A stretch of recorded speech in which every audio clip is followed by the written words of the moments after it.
This program is designed to provide general information with regards to the subject matters covered. This information is given with the understanding that neither the hosts, guests, sponsors, or station are engaged in rendering any specific and personal, medical, financial, legal, counseling, professional service, or any advice. You should seek the services of competent professionals before applying or trying any suggested ideas. The information contained in this podcast is intended for informational purposes only and is not a substitute for individual professional legal advice.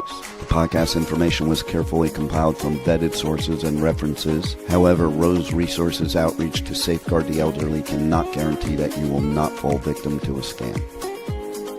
Let's talk about scams. It's the must-listen show for anyone who wants to protect themselves and their loved ones from scams. Every Tuesday at 8 a.m. Pacific Time on K4HD Radio, Joyce Petrowski, founder of Rose, and her guests will provide valuable insights and practical tips on how to recognize and protect yourself from scams. And now, here is your host, Joyce Petrowski.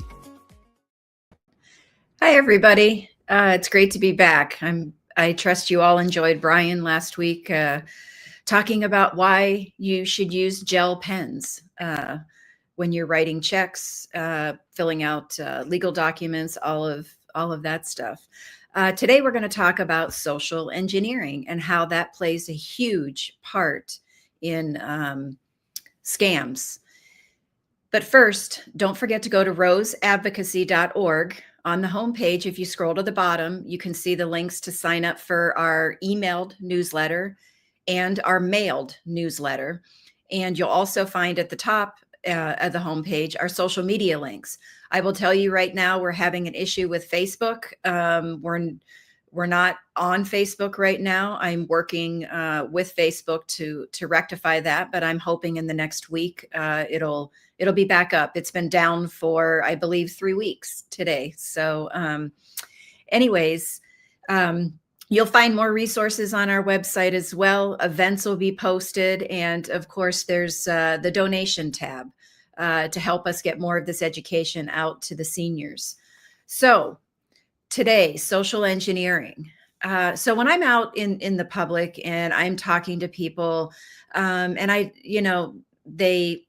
they ask me what I do, and I tell them about the scam prevention through education program that we have for seniors, and that they're the most targeted and lose the most money by far every year out of all the age populations. And we get to talking about it, and I hear a lot of people say, and I think there's people out there that don't say it but are thinking it. Oh, my parents, grandparents, etc. They're still have their cognitive, they're still cognitively intact, or they're very, very smart. They're not going to fall for a scam. And so then that kind of rolls into if they're not going to fall for a scam, we really don't need this scam prevention through education information. My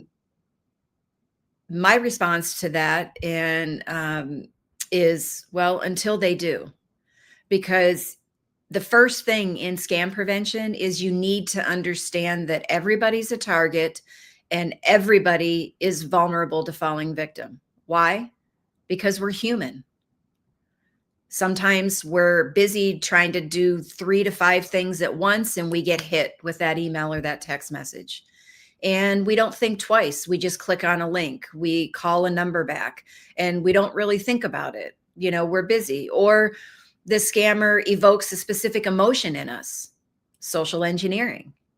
So the social engineering part is, scammers are excellent at this. They are experts at this, using your emotions and your good nature against you. They're exploiting that to get you to turn over your money and or your personal identifiable information.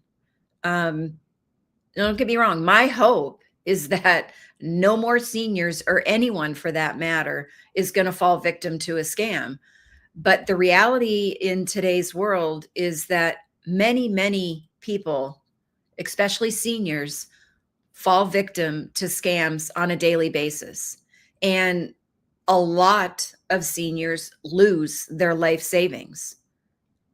And I know it's not a topic that everybody wants to talk about or think about it because it's not fun, it's not happy, and all of that.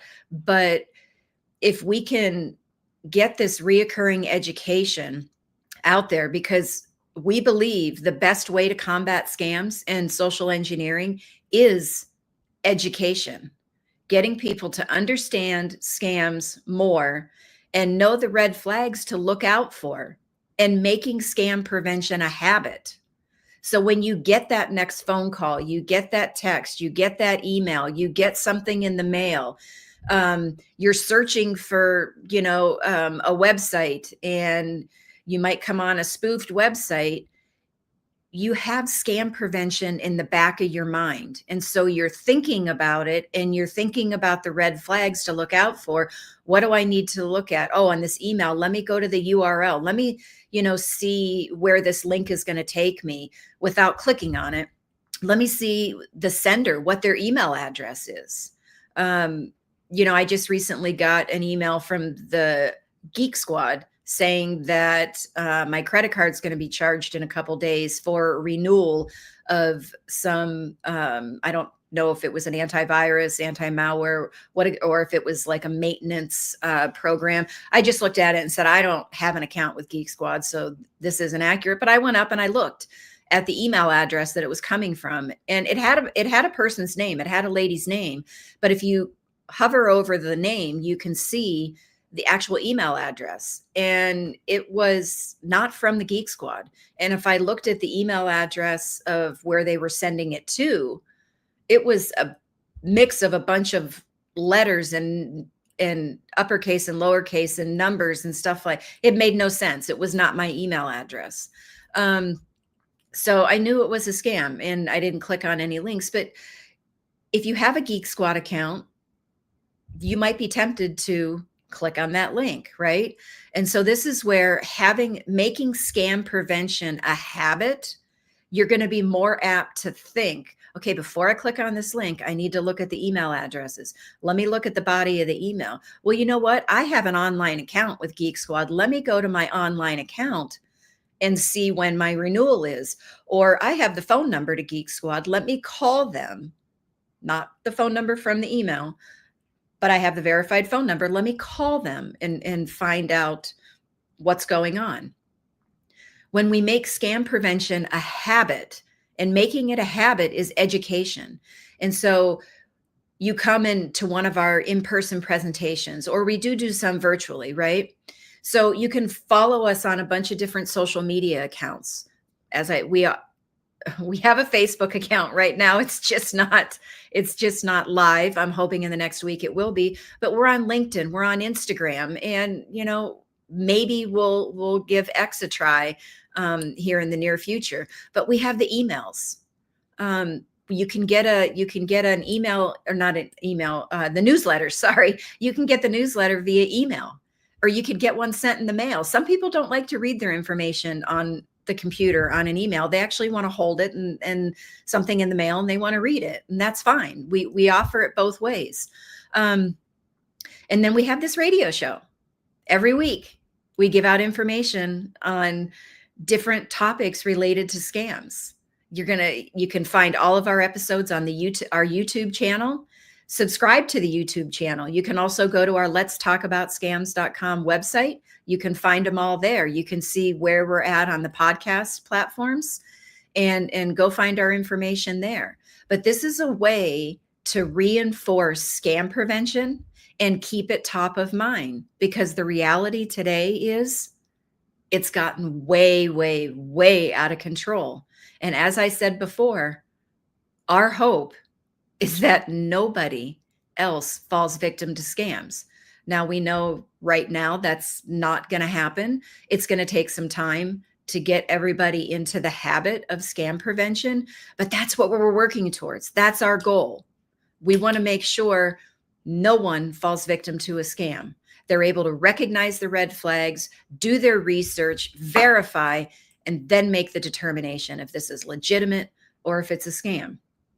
So, social engineering on Forbes, and it was for the Forbes Technology Council. And it was done recently, June 2nd, 2025. It's titled Social Engineering: Why We Are Wired to Fall for Scams. And I thought it was quite interesting. So, let's see what this, and this works no matter if you're working for a company and you get phishing emails or text or phone calls or stuff like that, or if this is on a personal basis. So attackers, scammers, they target human psychology. And now with artificial intelligence, that is supercharged. So they use tools like deepfakes. They can impersonate CEOs of companies. They can impersonate your grandchildren, your children. They can impersonate a friend, all to manipulate your trust and override your judgment. They tap into your human nature: fear, trust, authority. So, and they reference one case: a finance employee at a multinational firm paid $25 million to scammers after they received a deep fake video conference call with someone posing as the chief financial officer. This is how good scammers are. And with AI getting more prevalent, it makes it all the more difficult to determine what is real and what is fake. Again, why you need the education and the reoccurring education. And say you get we do a Tip Tuesday via email every week on Tuesday mornings, 9:15. It'll be coming out in about an hour. And you might look at the title and go, okay, well, I've already read about that. I know about it. Great. Awesome. Go on to your next email. But you might look at the title and go, oh, I haven't heard of that. I need to read this.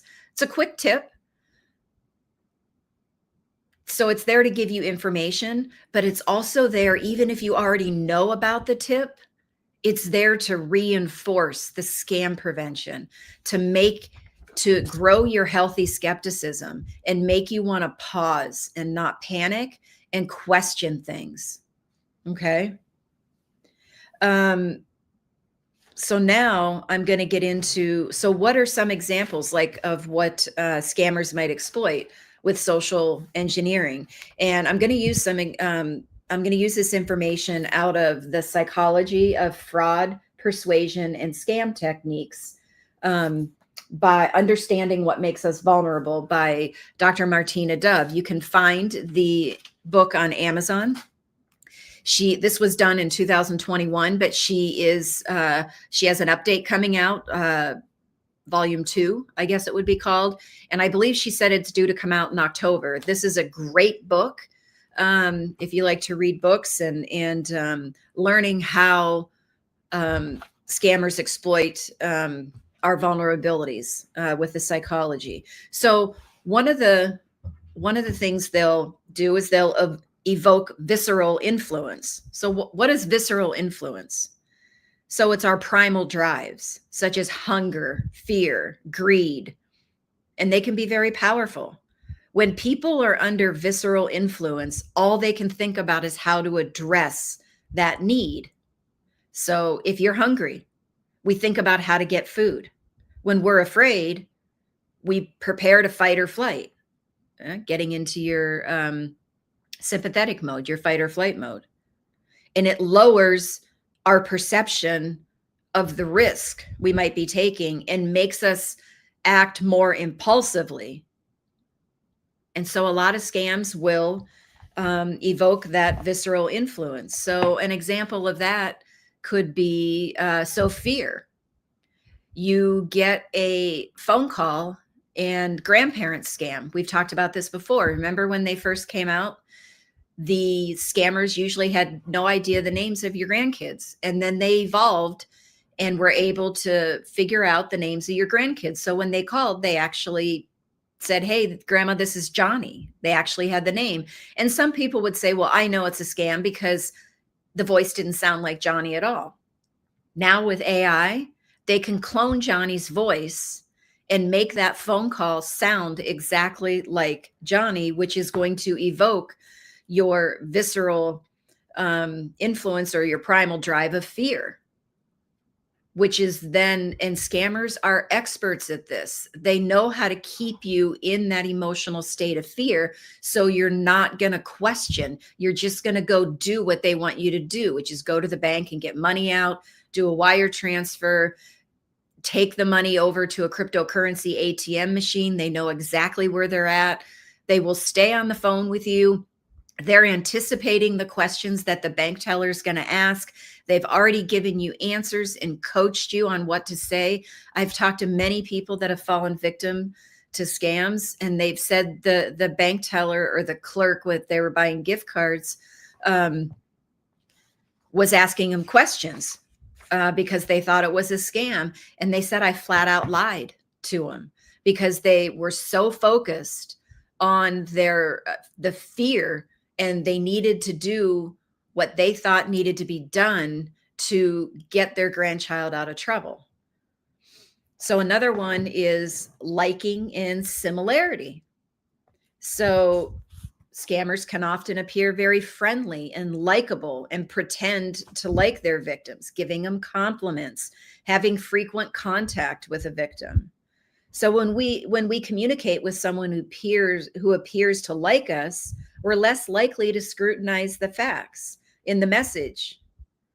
And when we like the person communicating, they're friendly, they're nice to us, they compliment us, we're more likely to assign positive characteristics to that person. And this is interesting. So she has in here, it also works in reverse. When we dislike someone, we may attach negative attributes to their work, irrespective of quality. So here's an example. One is communicating with a sharply dressed, good-looking, pleasant, and friendly fraudster. One might decide, based on that information, that they look credible. The idea of credibility is then assigned to the information that the fraudster is giving us. I've often talked to victims that said, I can't believe they did that. They were so nice. It was as if they were my friend. Or that nice looking man or woman, I can't believe they did that. They didn't look like a scammer. And again, I have no idea what people's perceptions are of what a scammer's going to look like outside of what you see in memes and different things like that, where they always have a person, it's always dark in the background and they have a hoodie on and they're hunched over a computer and stuff like that. So that's liking and similarity. Another one is credibility and legitimacy. So scams would not be convincing if they were obvious. So obviously you would know it's a scam. So scammers go to great lengths to design credible and legitimate looking correspondence that mimics genuine organizations. So you get an email, say from Amazon, because they love to impersonate Amazon, because just about everybody has an Amazon account, whether you use it or not. They're going to have the Amazon logo on there. They probably have an Amazon account and they know how an email would look, or they know how an order would look. And so they're going to mimic that. If they are spoofing a legitimate organization's website, they're going to make that website look very, very similar to the legitimate organization, which is why we say check the URL or the website address up in the internet search bar and make sure everything to the right of the @ or sorry, not that's an email address, and make sure that website is the verified legitimate website. A lot of people get like with nonprofits, word.org, O-R-G, but something comes through .com. So it would be like ours is roseadvocacy.org. But if someone wanted to spoof it and say .net or .com or something like that, you might not look at the .com, .net, .org. You just might see Rose Advocacy and go, okay, that's legitimate. But you need to look at the .com, .net, and you need to know which one is the legitimate website. Government organizations, they're going to be .gov, G-O-V. So if you get somebody saying it's a government website and it's not .gov, then you need to be very, very suspicious and do your own research and find the verified website of whatever government agency it is you're looking for. Let me see what else she says here.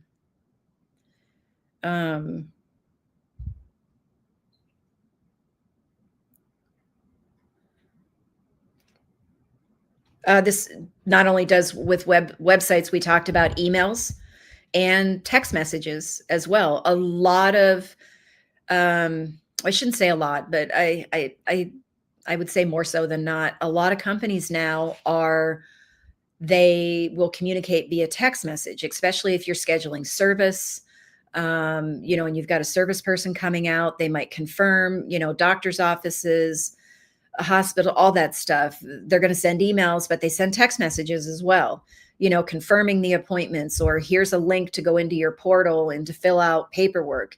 Be very, very careful with those and make sure you can hover over the link without clicking it to see what website address it's going to make sure it's the verified one. Or you could just go to the verified website, and the company should have a link on their verified website to whatever customer portal that you can click on and then log in and get there that way as well. Another one is, evoking social norms. So being kind, helpful, charitable, law-abiding, or simply returning favors. These are all social norms that scammers frequently exploit by pretending to be in need. So, an example, often when there's a natural disaster and it's publicized in the news, fake charity appeals crop up because we're likely to be inspired to help. Or fraudsters may hijack someone's social media account or email and then target their friends, asking for financial help to get out of unexpected situations. So they're very powerful because they play on what we were brought up to value and understand: helping friends and family, or simply being charitable when there are people in need. So Martina mentions the natural disasters and fake charity appeals come up. So happens all the time with natural disasters. You might have donated to one, maybe giving them $25, and you don't even know that it was a scammer posing as someone from a legitimate charity, or a scammer just making up a fake charity. But now they have your credit card, and at some point you are going to be able to see some fraudulent charges come through on the credit card. And yes, there's a million different ways that scammers can get your credit card information and use it. So when you find those fraudulent charges, you might go, all right, I have no idea how a scammer got this. I'm just going to close my account and, get a new card. But there are ways that you can verify charities. You can do it at the irs.gov. It takes a little bit more clicking through different links, because you're going to have to search charity verification and click on some links a few times. Or you could go to charitynavigator.org and in the search bar, type in charity verification, or type in the tax identification number of the charity. And this is something that we talk about during our presentations. And our resource packet that we hand out to every attendee was 22 pages. We just redid it at the beginning of the month, and it's now 30 pages of a variety of different resources. And one of them is verifying a charity, and why you want to use the tax identification number and not the charity's name. Rose is a perfect example. So the way I had set Rose up was capital R period, capital O period, capital S period, capital E period. I know you're probably thinking, why in the world did you do that? This is complicated. And then it's resources / outreach to safeguard the elderly. And looking back on it now, I totally agree with you, but that's just the way I did it. So when we filed for tax exempt status with the IRS, they didn't like the periods, all the capital letters, the slash mark. So they typed it in as capital R OSE and then capital R resources, capital O outreach, like that. Well, you wouldn't know that. And if you put the name of Rose in the way we have it listed in our logo on our website, it's going to come up and say there's no charity. But if you use our tax identification number, which is 87-247-8349, it will come up to our charity right away. It'll tell you it's a 501c3, donations are tax deductible. It'll most likely on Charity Navigator have a link to our website. And Charity Navigator also, when we had the hurricanes that came, the really bad hurricanes that came through, gosh, has that been a year ago now that happened? When they came all the way up the East Coast, and like areas of North Carolina got hit really hard, and Florida. And so Charity Navigator had on their website highly rated charities to help with hurricane, and forgive me, but I just don't remember the name of the hurricane right now. And you could click on it and you could go by state and look at the highly rated charities that were helping in those hurricane cleanup efforts and recovery efforts. So just remember to always verify a charity. And if you get a call and they're saying they're from a nonprofit, a charity that you're familiar with, like a big national charity, and maybe you donate to that charity, don't necessarily believe the person on the other end of that phone call is actually with that charity. You can then go directly to the charity's verified website. You can make your donation online. They'll have a mailing address on there if you want to mail them a check. And that's your way to verify, instead of just believing who's on the other end of that phone call, who's on the other end of that email, that text message. And I know some charities do peer-to-peer fundraising through text messages as well. So again, you just want to be very, very careful. The next thing is authority. So we're brought up to trust and obey authority figures, and it's seen as correct social conduct. So requests coming from police officers, doctors, lawyers, bank officials, or even your clergy will inspire less scrutiny than requests from random people. And random people not meaning your friends, what we talked about previously, or your family members. So, and there was, and it's probably still going on, it seems to ebb and flow, where you get an email purporting to be from your minister, your priest, saying that, the church is in need of some funds and this and that. And again, it's a scammer. And once the church finds out about it, they'll send an email, they'll send notifications in their bulletin and everything to let people know that the scam is running around. But again, verify that by, you have the phone number to the church. You're going to go there on Sunday or maybe Saturday, or maybe you do daily. If you're Catholic, maybe you do daily mass. Talk to somebody at the church when you're there and find out what's going on. There was the jury duty scam that was going around, saying it was coming from the courthouse. Again, authority. You're more apt to believe when it's someone in authority, and a courthouse would be someone in authority, versus verifying it. Or with the IRS scam, how, a lot of people were catching on to the IRS scam. And so then they added another layer to it. If you don't pay these back taxes or these fines, we're going to send an arrest warrant out to, Phoenix police or Chandler police, whatever town you lived in. And the next phone call you got, they spoofed the name to say Chandler Police Department or Phoenix Police Department.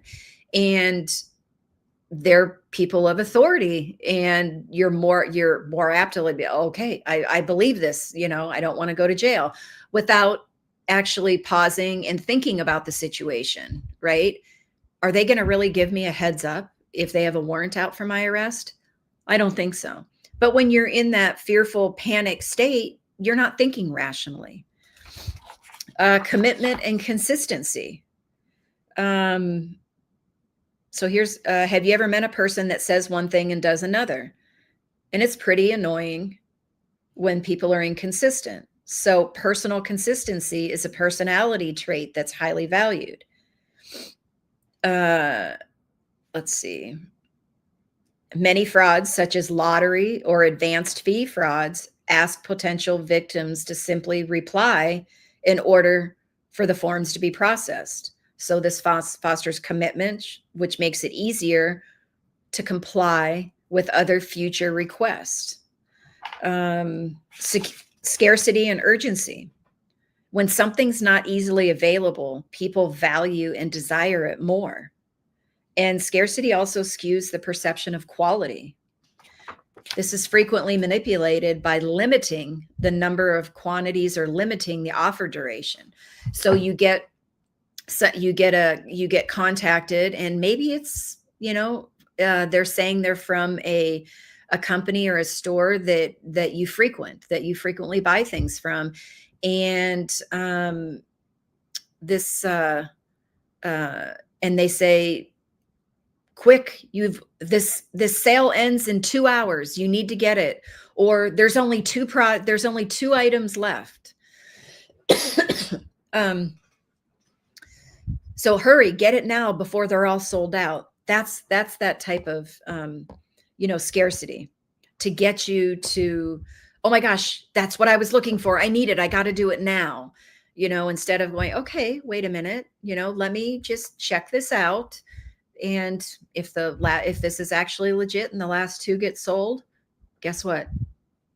The product to go on sale again in the future, right? Just pausing and taking the time to go back and look at it. Urgency is frequently used in phishing scams. They evoke fear as well as excitement. So we talked about the grandparent scam with the fear, but excitement as well. You've won this brand new car, right, worth $70,000. You weren't necessarily in the market for a car, or maybe you were, but you were only looking at something worth 30, and now all of a sudden you've won this car and it's worth $70,000, something that you weren't going to be able to afford. So it's excitement, and you're not thinking rationally. You're thinking, what do I need to do to get this prize, this car? And so you're in that, and they are so good at keeping you in that excited mood. What they say to you when you interact with them, they're going to keep you excited to get you to, send over the money. You got to pay taxes. You got to pay fees. Oh, wait, there's shipping charges. They just keep coming back with more and more and more reasons why they need your money. Let's see, social proof and social influence. We shape our world by looking to others, seeing how they behave, what they believe in, and what they do. So fake reviews, fake testimonials, and fake recommendations can be very lucrative to fraudsters. And this, there was a brushing scam, I believe is what it was called, where you would get, and they usually used Amazon. They would all of a sudden send you tchotchke stuff. You didn't even order it. But then they would want you to post a review about it, or did you get your order in time? Yes. Did you get this? And so everything's positive, and it's a way to boost online reviews, which then show up on their fake website, or unfortunately, some real companies do this in order to boost their reviews, but a scammer can have a fake website and they could use it to boost reviews. And you're the one actually doing the review. And so it's showing up on their website to make their website look more legitimate.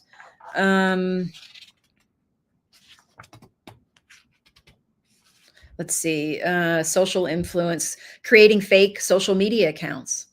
I think we all have seen a lot of fake social media accounts. We've talked about this like on Facebook when you get a friend request and you're like, wait a minute, I thought I was already friends with them. Just go to your friends and put the person's name in, and it'll come up and tell you whether you're friends with them or not. Instead of just automatically accepting the friend request and having it be a fake account. They can buy a lot of fake followers, which gives them the appearance of a legitimate company online or a legitimate person because they have 500 followers or something like that. Let's see. Pyramid schemes. That's another one, targeting people that work or socialize together with pyramid schemes that have been found to be extremely useful. They only need to persuade one person in that group and encourage them to talk to their friends, exploiting the social influence to get the friends then to be invest and be part of this. They don't realize it's a pyramid scheme, but dishonesty and distraction. And this one is interesting. Some scams work by telling the victim they're getting involved in something illegal, and this is why the victim is getting a good deal.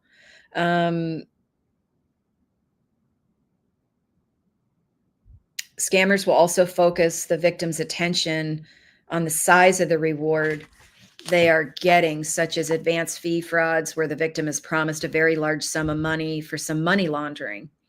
So the money mule, we've talked about this before too. Scammers will want you to receive money into one of your accounts and then send it out to another account. Or you get a package in the mail and they want you to turn around and send the package to another place. Both of those are considered money mules. And recently, I believe in August, Brian was the host of the guest host, and he had Martin Helmer, a retired FBI agent, on. And if you didn't watch it, you can find it on our YouTube channel. I highly suggest you go back and watch that one. It talks about money mules, where people unknowingly get involved in this. They think they're doing someone a favor, the scammer who has now become their friend or someone very likable.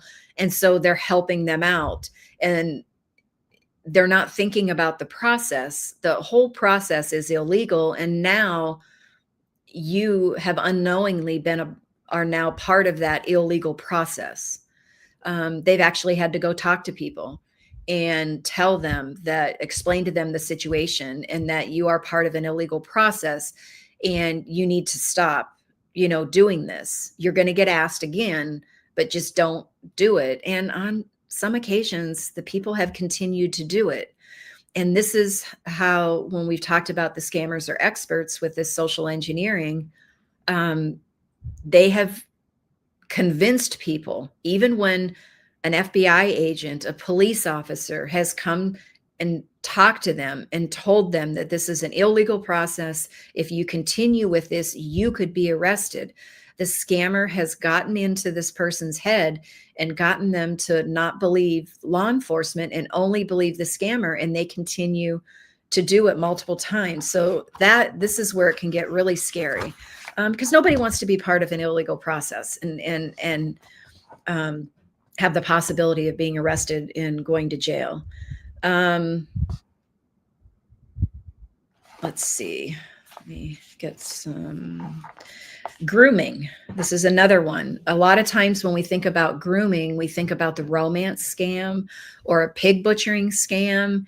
And next week, we're going to have Erin West. She was on recently, and Dr. Martina Dove back. And the three of us are going to do a deeper dive into pig butchering scams. Grooming comes in to this, and Dr. Martina Dove is going to talk more about the grooming aspect of it. But that's where the scammers will take their time and groom someone to only believe the scammer and not believe anybody else. And this happens a lot in romance scams. So when the family members find out what's going on and they talk to the person that's being groomed, the person might say, okay, yeah, I believe you. I'm not going to communicate with them. And then 5 minutes later, the phone rings and they're communicating because they have, in essence, been brainwashed to believe the scammer is the one that is the only one that you should believe. And don't talk to anybody else about this. This is just between you and I. And I've talked to some family members of some victims and actually the most recent one was a close friend of the victim who had been going through this process with someone who she thought was the love of her life for 6 years, and she's still going through the process. She's been planning the wedding, all of this stuff. And every time she sends money, and it's the promise that it's going to get the person home so then they can get married and live happily, the rest of their lives, something comes up and they can't get back and they need more money. And so the longer somebody is in this grooming process, it becomes so difficult to, in essence, break that spell that the scammer has over the victim. And we're all susceptible to being groomed. So don't think it's just somebody that you might say, oh, well, they're gullible. No, everybody is susceptible to being groomed. All right. So those are human factors, the majority of them that scammers will exploit. It's social engineering, and they are experts at social engineering. I know a lot of people, shouldn't say a lot of people, and I used to do this too years ago. You knew it was a scammer and you played around with them to waste their time because they're wasting your time. Please be very, very, very careful with that. The best thing to do is if you've engaged, cut the contact off. Don't engage anymore, or just don't engage from the start, because scammers have gotten so good over the years. They're experts in social engineering that they are going to trip you up before you even realize that you've been tripped up. And then you might have given away some personal information.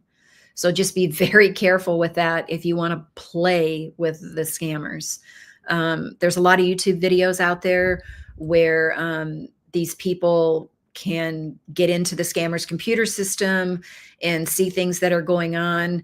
They're a lot more technological savvy than the majority of us. And so they're professionals in what they do in order to kind of reverse that. They are kind of fun to watch, though. So anyways, that's it for today. Next week, as I said, we're going to have Erin West from Operation Shamrock and Dr. Martina Dove, and we are going to do a deeper dive into the pig butchering scams. And we will be talking about the grooming aspect and any other psychological aspects that the scammers are going to exploit in a pig butchering scam. And Erin's going to talk about the pig butchering operations and the compounds that these big groups use in order to carry out these pig butchering scams. So don't forget, go to our website at roseadvocacy.org. You'll find links to all of our social media channels, including YouTube, where you can find all of the live shows, and you'll find the reels on there as well, or the shorts. I think they're called, one of the two. And scroll down to the bottom of the homepage. You'll see where you can sign up for our emailed newsletter or our mailed newsletter. And with our emailed newsletter, every Tuesday morning at 9:15, and this week it's going to come out in about 30 minutes, there's a Tip Tuesday email that's going to come out. Again, this is to reinforce scam prevention as a habit. Develop your healthy skepticism, because you will be contacted and you want to have the tools necessary to recognize the scam and avoid interacting with the scammer. Our goal is to get you to do that at the contact. So you are not going to the bank to get money out. You are not getting on your computer to transfer money. You're not going to buy gift cards. We don't want you to get that far in the process. We want you to recognize it at the contact and stop it right there. And the best way to do that is this education, reoccurring reminders to keep scam prevention top of mind. So we'll see you next week. Take care. Well, that's all the knowledge for this episode. Tune in every Tuesday at 8 a.m. Pacific Time on K4HD Radio at k4hd.com as Joyce explores a variety of knowledge so you have the power to make scam protection your healthy habit. And until then, feel free to reach out to Joyce and let's talk about scams.